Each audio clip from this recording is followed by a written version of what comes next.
এটা বজাত আহিছে লামডিঙৰ পৰা ইয়াত আহি পাওঁতে কিমান টাইম লাগিলে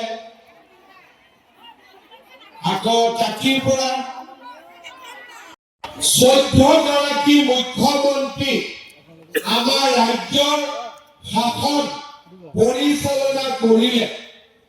বহুতে বহুত কাম কৰিছে অসমৰ উন্নতি হৈছে কিন্তু মহিলাসকলক সন্মুখত ৰাখি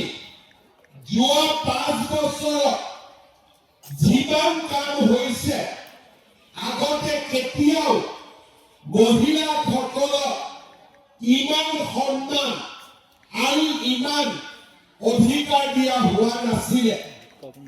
এনেকুৱা নহয় যে আমি জুকাব আজি চেক লৈ যাব লাগিব লাগিব নে নালাগিব আজি চেক লৈ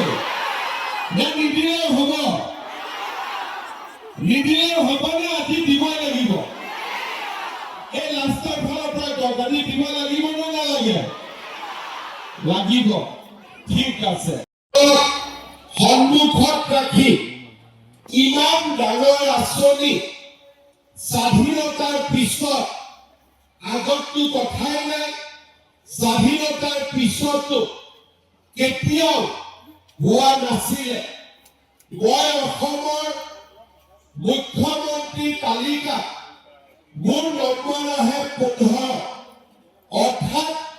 ইয়াৰ আগতে 6টা